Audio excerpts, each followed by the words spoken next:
Chers frères et sœurs qui habitez sur le continent africain, vous êtes des centaines de milliers à suivre EMCI et on est tellement reconnaissants pour tous les témoignages et les messages d'encouragement que vous nous envoyez constamment. Et aussi reconnaissants pour toutes celles et tous ceux qui ont soutenu EMCI lors des dernières campagnes de dons et particulièrement ceux qui ont rejoint la grande famille des partenaires, les 20 000 partenaires mensuels de MCI. Cependant, plusieurs d'entre vous, vous auriez voulu rejoindre cette grande famille, mais vous ne le pouvez pas parce que vous êtes dans un pays où le système bancaire ne permet pas de mettre en place un don mensuel automatique. En effet, mais nous avons une bonne nouvelle, deux bonnes nouvelles d'ailleurs. La première, c'est que la campagne des 20 000 partenaires suit son cours. Il n'est pas trop tard pour vous de rejoindre cette famille des partenaires. La seconde, c'est que nous avons mis en place un système pour vous qui êtes sur le continent africain. Alors, à partir de maintenant, vous pouvez faire un don annuel. Oui, avec un seul don, soutenir EMCI pendant 12 mois entiers. C'est facile et renouvelable chaque année. Pour rejoindre la grande famille des partenaires de MCI, il vous suffit d'aller sur la page emcitv.com/20 000, de choisir le mode de soutien annuel et de remplir le formulaire. Chaque année, vous recevrez un SMS et un mail vous invitant à renouveler votre partenariat pour l'année suivante. Nous nous réjouissons de votre précieux soutien. Merci beaucoup. Nous croyons qu'ensemble, nous allons voir le Seigneur sauver une multitude dans les nations francophones. Que Dieu vous bénisse. Nous vous aimons.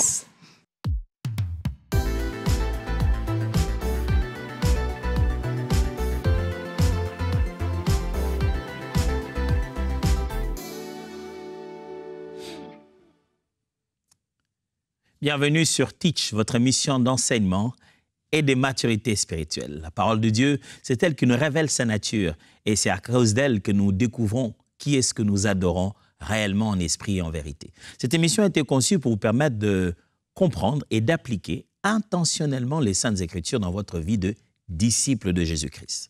Nous avons commencé à apprendre des choses qui concernent l'adoration dans un contexte de culte d'une église locale, puisque notre grand sujet de la semaine, c'est un peu comprendre l'adoration. Au premier jour, on a étudié les termes en grec et en hébreu. Maintenant, on est en train d'étudier les caractéristiques, les choses qui faisaient partie des premiers cultes des chrétiens lorsqu'ils se rencontraient dans l'ancienne église autrefois. On a appris 4 choses hier et aujourd'hui, on va apprendre 6 nouvelles choses. Alors, let's teach. Grandissons ensemble.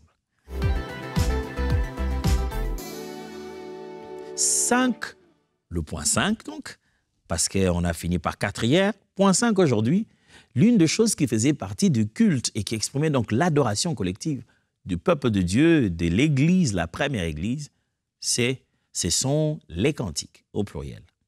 Les cantiques. Je dois être sincère qu'aujourd'hui, c'est l'un des ministères les plus complexes de l'Église. Le but des cantiques dans la première Église n'était pas qu'elles soient performées, soient présentées, qu'il n'y ait pas un show où des gens le font et les autres les entendent le faire. Mais c'était quelque chose qui devait se faire collectivement, ensemble. Des fois, on devait même se chanter cela avec une telle relation. Paul parle d'une telle corrélation qui donnerait l'impression qu'on est en train de s'échanter ensemble. Je chante pour toi, tu chantes pour moi. On se tient à la main. Il y a une certaine relation pendant ce temps de chanter. Les cantiques faisaient partie du culte et de l'adoration. Les cantiques ont une place importante dans notre présentation de culte à Dieu. Et les cantiques ne s'arrêteront pas avec l'Église locale parce qu'ils n'ont pas commencé avec l'Église locale. Ils ont commencé dès la création, Dieu posant les fondements de l'univers avec les chants des anges. Et les cantiques, après que l'Église soit enlevée, on continuera à chanter. Il n'y aura pas seulement l'adoration qui deviendra une activité éternelle, mais les chants vont suivre. Parce que les chants sont l'une des expressions fortes de l'adoration. Les cantiques est tellement liés à la manière d'exprimer la vénération et la grandeur de celui pour qui l'on chante. Donc, ce ministère de musique est très, très important à prendre en compte. Les cantiques faisaient partie des premières églises. Quand je dis cantique ici, c'est une façon de parler, de juste se dire en général. Mais Paul cite 3 types, 3 catégories. Il parle des hymnes, des psaumes et ce qu'il appelle des cantiques spirituels.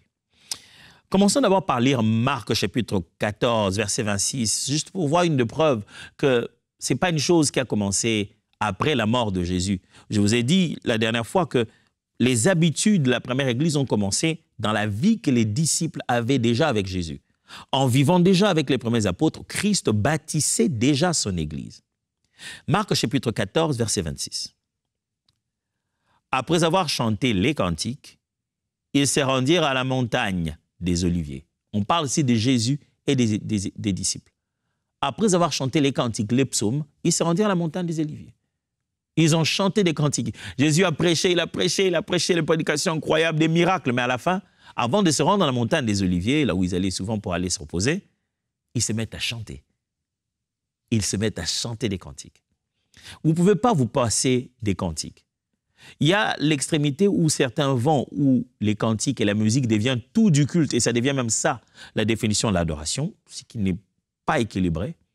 Il y a aussi l'autre extrémité où les cantiques deviennent si contrôlés, si réglementés, par peur justement de l'excès, qu'il ne s'agit plus de cantiques. Il s'agit juste des récitals, des répétitions qu'on regarde dans un livre pour lesquelles les cœurs ne s'y attachent vraiment pas.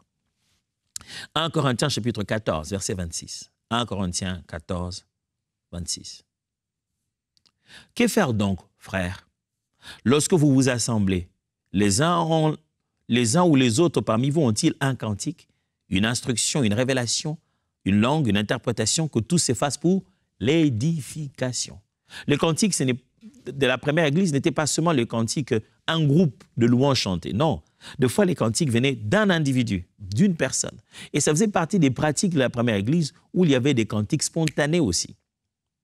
Alors, les cantiques doivent avoir leur place. Les cantiques ne sont pas une performance que nous venons, jambes croisées, regarder les professionnels faire.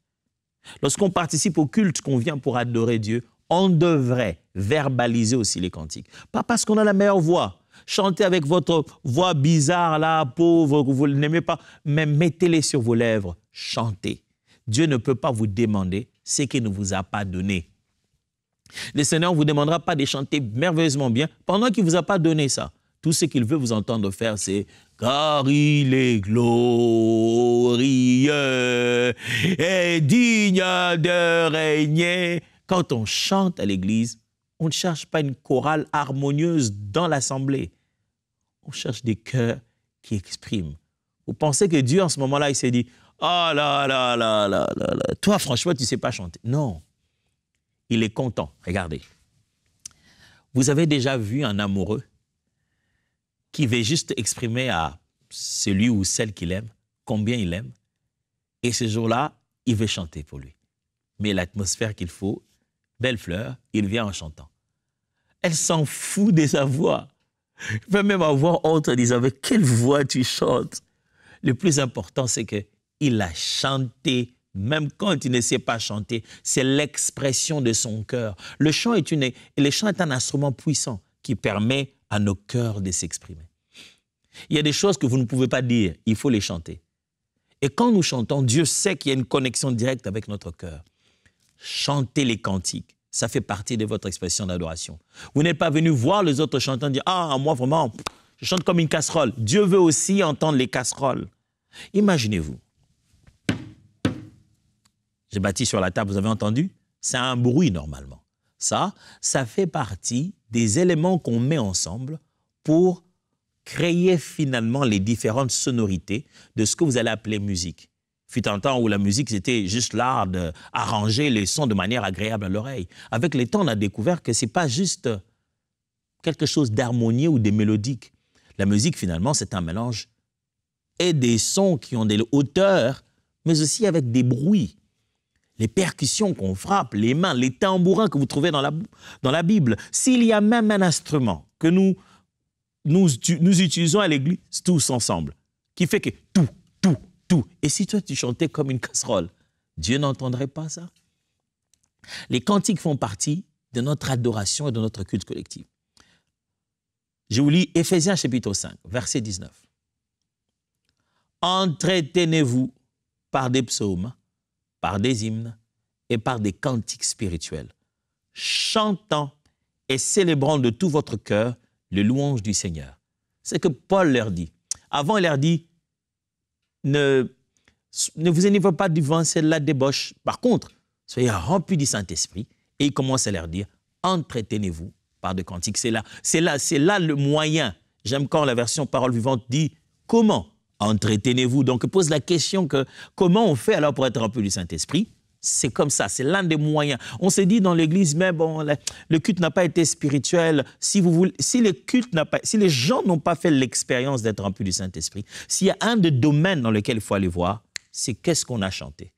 Comment le ministère de la musique s'est exercé. La Bible dit, entretenez-vous par des psaumes, par des hymnes. Le mot qu'on traduit, c'est pas psaume en grec, signifie gratter comme on gratte sur un instrument de musique. Ça ne veut pas seulement dire chanter, ça veut dire aussi jouer en même temps. Donc, il ne s'agit pas seulement de venir avec nos voix, mais aussi avec nos instruments. Ça veut dire jouer, gratter, jouer. C'est un peu comme toucher à la corde, pincer la corde d'un instrument de musique. On vient pour jouer, chanter, battre nos mains, glorifier le Seigneur. Ça fait partie de notre culte et c'est la voie par laquelle on est rempli du Saint-Esprit. Sixièmement, les prières. Il y avait les prières, toutes sortes de prières. Le culte est un culte où on vient adorer Dieu parce que c'est aussi un temps où on vient prier. Quel que soit ce que vous êtes en train de demander à Dieu, que vous fassiez une intercession, que vous chassiez des démons, ce que vous êtes en train de faire là reste toujours une adoration à Dieu. Pourquoi vous le faites en position de prendre conscience que le Tout-Puissant existe? C'est lui qui est source de ma force. C'est par lui que j'ai autorité de chasser ces démons. Quand je suis en train de demander, je le considère comme qui? Écoutez, la première phrase, Jésus nous pousse à dire, on se prépare à faire des demandes, mais il dit, quand vous priez, dites, notre Père qui est aux cieux. Le fait même de le nommer tant que tel avant de lui parler d'une demande, c'est déjà ça, une adoration. Toutes sortes de prières. Les premières églises étaient là pour prier. Prier, mes amis. Aujourd'hui, qu'est-ce qu'on fait dans nos cultes? On chante, on écoute quelqu'un prêcher, on reçoit des annonces et on part. On s'est demandé, on a prié à quel moment? Non, mais pendant qu'on chantait là, quelquefois les gens pouvaient prier. Mais il faut de temps en temps qu'on se rende compte qu'on ne chante plus, on prie. La musique reste un support quelque part. On ne chante plus, on prie. Et même quand on chanterait spontanément nos prières. La prière à sa place dans nos réunions, elle fait partie de notre dévotion. Actes des Apôtres, chapitre 4, versets 23 à 25. Acte 4, 23 à 25. Après avoir été relâchés, ils allèrent vers les leurs et racontèrent tout ce que les principaux sacrificateurs et les anciens leur avaient dit. Lorsqu'ils l'eurent entendu, ils élevèrent à Dieu la voix tous ensemble et dirent, « Seigneur, toi qui as fait le ciel, la terre, la mer, tout ce qui s'y trouve, c'est toi qui as dit par le Saint-Esprit, par la bouche de notre Père, ton serviteur David, pourquoi ces tumultes parmi les nations et ces vaines pensées parmi le peuple. » Voilà, on vient leur raconter une histoire. Écoutez, nous venons de chez les sacrificateurs, ils ont dit qu'on arrête de prêcher Jésus et tout ça là. Non, ils se mettent à prier. Directement. Mais combien de fois aujourd'hui on ne voit pas des réunions, des rencontres des enfants de Dieu? Ils se sont rencontrés, ils ont parlé de tout. Chacun a donné ses rapports. Je n'ai pas dit qu'à chaque fois que vous parlez ensemble, ça doit se tourner en prière. Mais je suis juste en train de dire qu'il y a des occasions qu'on a raté de prier. On a même tous dit, ah, il faut prier pour ça. Mais personne n'a élevé la voix. Les rencontres, les réunions, que ce soit dans la grande assemblée le dimanche ou dans les réunions des départements ou quoi que ce soit, ce moment où l'Église se rencontre, c'est pour prier. 1 Thessaloniciens 5, 16, 18. Soyez toujours joyeux, priez sans cesse. Rendez grâce en toutes choses, car c'est à votre égard la volonté de Dieu en Jésus-Christ. N'éteignez pas l'esprit. Vous voyez comment il met ça? Ayez toujours de la joie, priez sans cesse. Rendez grâce à tout. Voilà l'attitude que vous devez avoir, vous autres Thessaloniciens. Gardez la prière au centre. Éphésiens 6, 18. Faites en tout temps par l'Esprit toutes sortes de prières et de supplications. Veillez à cela avec une entière persévérance et priez pour tous les saints. Faites en tout temps par l'Esprit toutes sortes de prières. Il est en train de leur parler de la qualité de vie qu'ils doivent avoir ensemble. Il leur dit, en tout temps, par l'Esprit, toutes sortes. Quand vous rencontrez, faites toutes sortes de prières. Quand c'est pour intercéder, intercéder. Quand c'est pour chasser des démons, chasser des démons. Quand c'est pour votre consécration, quand c'est pour demander pardon, toutes ces prières que nous faisons font partie de notre adoration dans un culte collectif. 7. Manifestation des dons de l'Esprit. Hier, je parlais du fait d'être baptisé de l'Esprit. Maintenant, je suis en train de parler du fait qu'à la première église, on laissait de la place aux différents dons spirituels d'être en action. On laissait de la place aux différentes manifestations de l'Esprit. Ce n'était pas seulement l'enseignement, la lecture et la prédication, mais c'était aussi guérison, prophétie, parole de connaissance. Ça s'appelle un culte parce que l'Esprit est venu glorifier Jésus. Ça s'appelle de pneumatikos, des signes de manifestation, des preuves qui montrent qu'il est là au milieu de nous. Paul finit tout son argument de Actes des Apôtres, chapitre 12, 13, 14. Il est fini parmi les phrases qu'il dit.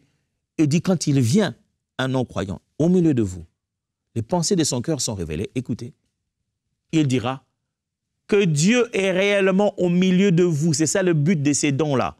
Ça se manifeste après que ça s'est manifesté. On dit, il était là. C'est pas parce que le prédicateur était captivant. Il était là. Comment tu l'as su? J'étais au culte la dernière fois. Dieu était là. Parce que si vous dites que vous êtes allé l'adorer, il doit avoir été là. Dieu était là. Il n'a pas descendu un feu physique, mais il était là comment?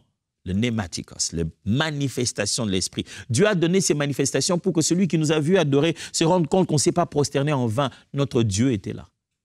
Ceux qui vont adorer des idoles adorent une statue qui est là présente. On le voit tous aller embrasser l'idole. Mais notre Dieu, on ne le voit pas physiquement. Comment on saura qu'il était là? Alors l'Esprit manifeste dedans. Au point que quand quelqu'un vient et dit « Waouh, les guérisons que je vis, les paroles qui ont été données, la connaissance du... C'était trop fort. Dieu était là. » Romains chapitre 1, plutôt, verset 11.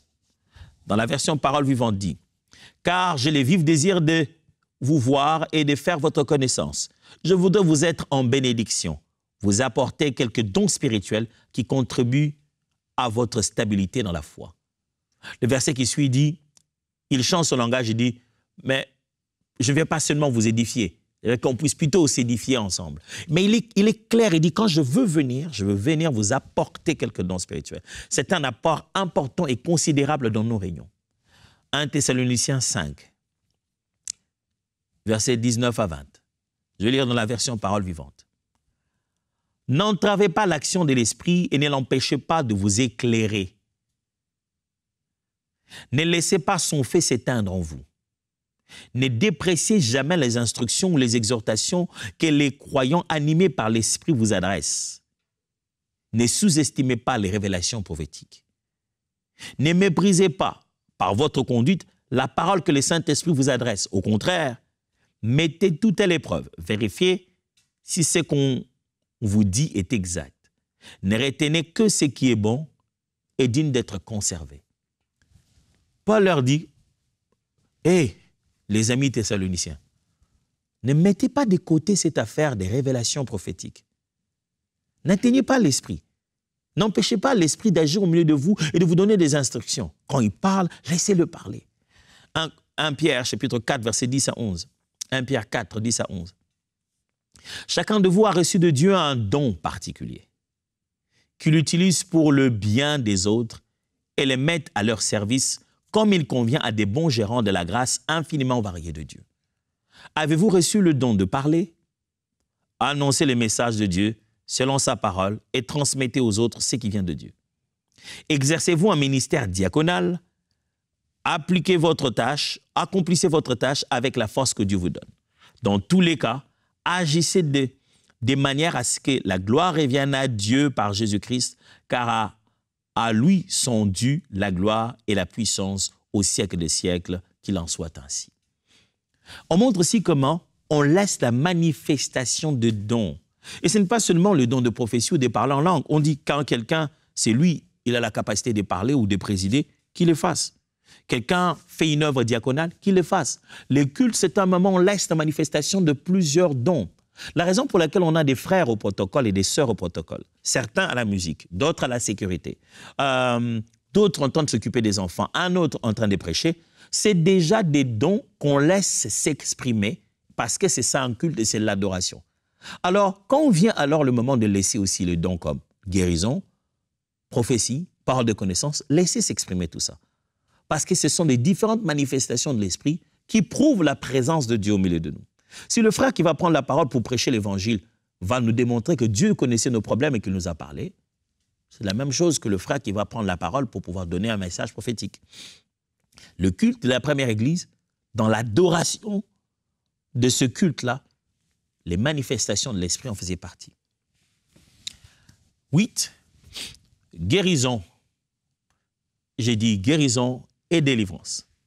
Pourquoi? Parce que la plupart des guérisons que Jésus opérait, même que les disciples opéraient, les gens étaient guéris de leurs maux, mais la source de cette maladie, c'était un esprit mauvais. Donc, il s'est opéré une délivrance qui a conduit une guérison. Et ça, c'était régulier, c'était important, c'était utile. Dans le culte, dans notre adoration, Dieu répond. Et dans la réponse de Dieu dans le culte, se trouvent les manifestations de dons et la particularité de l'exaucement dans ce domaine des guérisons et des délivrances. Jacques 5, 14. Quelqu'un parmi vous est-il malade, qu'il appelle les anciens de l'Église et que les anciens prient pour lui en loignant d'huile au nom du Seigneur. La prière de la foi sauvera les malades et le Seigneur le relèvera. Et s'il a commis des péchés, il lui sera pardonné. 1 Corinthiens 12, versets 7 à 9. Or, à chacun, la manifestation de l'Esprit est donnée pour l'utilité commune. L'utilité commune. En effet, à l'un est donné par l'Esprit une parole de sagesse, à un autre une parole de connaissance selon le même Esprit, à un autre la foi par le même Esprit, à un autre le don des guérisons par le même Esprit. Autant qu'on va laisser parler et prophétiser, il y a un moment où les gens doivent être guéris. Luc chapitre 13, versets 14 à 16, a toujours été un des textes qui m'a beaucoup touché. Luc 13, 14 à 16. Mais les chefs de la synagogue, indignés de ce que Jésus avait opéré cette guérison un jour de sabbat, dit à la foule, ouf, oh, ce texte me fait mal. Ce monsieur est indigné parce que Jésus a guéri quelqu'un et la raison de son indignation, c'est qu'il a fait le jour du sabbat.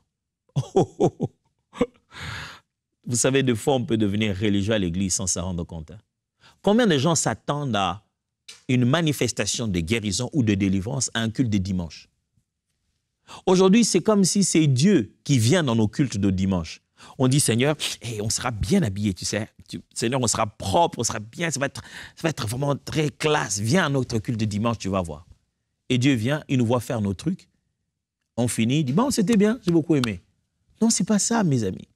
C'est nous qui nous rendons sur le Seigneur le jour de repos, où lui, assis sur son trône, nous accueille dans sa présence. Nous sommes dans sa maison. Ce qu'il décide de faire, c'est lui qui décide de faire. Et dans la maison de Dieu, quelqu'un de malade, une fille d'Abraham, a dit Jésus, qui était là sous la puissance de l'ennemi. Et parce que c'est un sabbat, c'est un dimanche, quand même, on est bien habillé. Quelqu'un ne peut pas tomber au sol comme ça, être libéré des esprits mauvais ou être guéri. C'est quand même un dimanche. Si vous voulez les guérir, faites un service spécial un samedi. Un jour de la semaine, il sera plus relax. Là, il était quand même en veste et il a pu tomber. Oh, vraiment. On ne libérerait pas quelqu'un parce qu'il est trop habillé. On ne guérirait pas quelqu'un les dimanches parce que vous regardez la montre. Les dimanches, on appelle ça un jour du Seigneur. Comment c'est seulement à lui, avec lui qu'on passe peu de temps? Ah oui.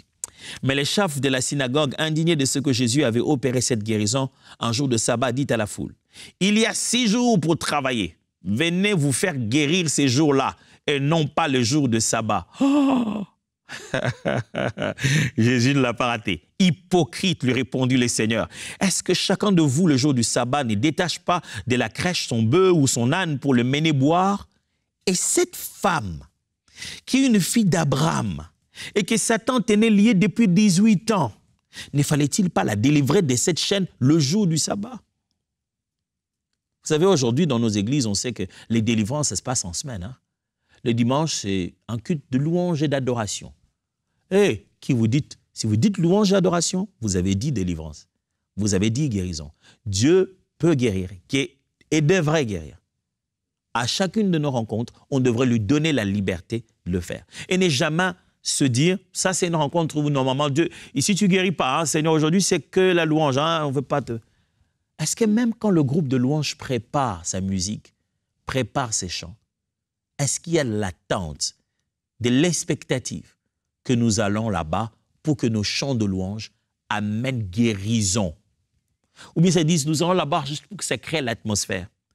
Quand nous allons avoir journée spéciale de prière et de guérison, là, ils prennent conscience que nos chants doivent apporter guérison. Et mes frères et sœurs, c'est chaque dimanche, c'est chaque lundi, c'est chaque mardi, c'est chaque jour qu'on se rencontre. Ça fait partie de notre culte et de notre adoration.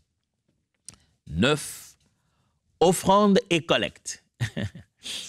Dans les cultes et dans l'adoration du peuple de Dieu dans la première Église, les offrandes et les collectes en faisaient partie. Actes des Apôtres, chapitre 4, à partir du verset 34 à 35. Car il y avait parmi eux aucun indigent. Tous ceux qui possédaient des champs ou des maisons les vendaient, apportaient le prix de ce qu'ils avaient vendu et les déposaient aux pieds des apôtres. Et l'on faisait des distributions à chacun selon qu'il en avait besoin.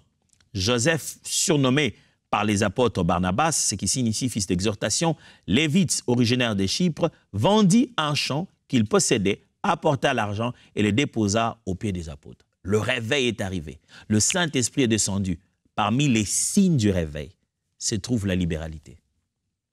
Aujourd'hui, on cherche le réveil en train de regarder du côté de nombre de personnes guéries, nombre de malades, nombre de personnes baptisées du Saint-Esprit. Mais non, l'un des signes du réveil, qu'un éveil spirituel puissant est entré dans les gens, c'est qu'ils ne donnent pas seulement ce qu'ils sont, ils donnent aussi ce qu'ils ont.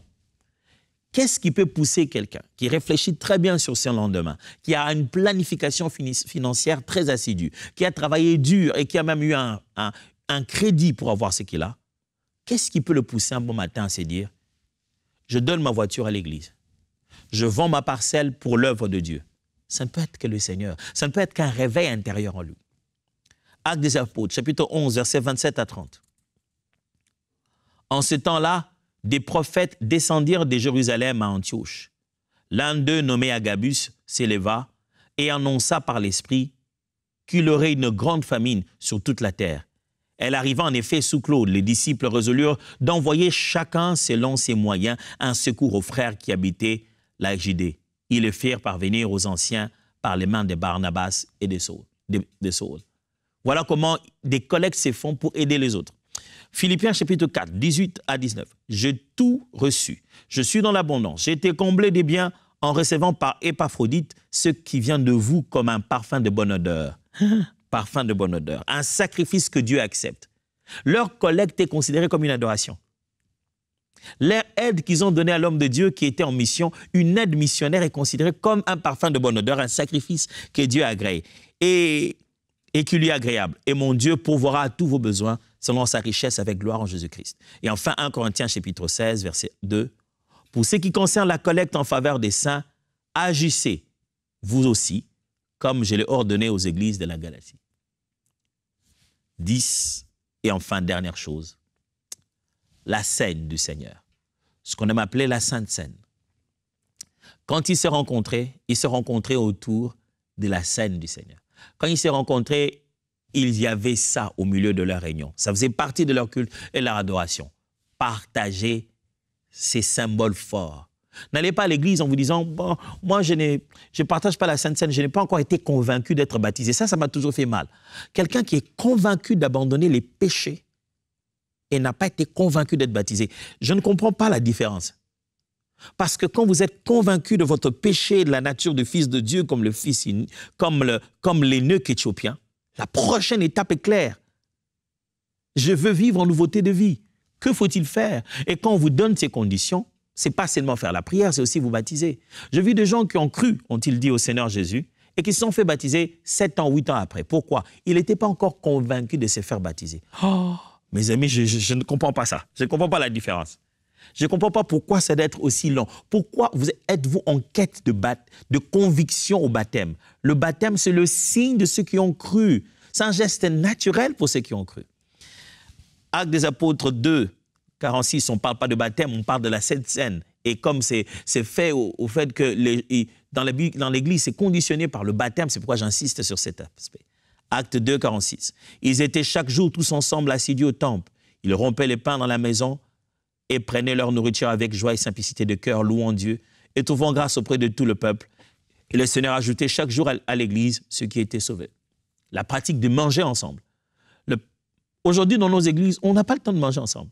Et ils mangeaient ensemble. Mais Christ nous a associés de manger ensemble, ne fût-ce que son corps, et de boire son sang. J'ai fini avec 1 Corinthiens 11, 20 à 22. Lors donc que vous vous réunissiez, ce n'est pas pour manger les repas du Seigneur, mais quand on se met à table, chacun commence par prendre son propre repas, et l'un a faim, tandis que l'autre est ivre. N'avez-vous pas des maisons pour y manger et boire?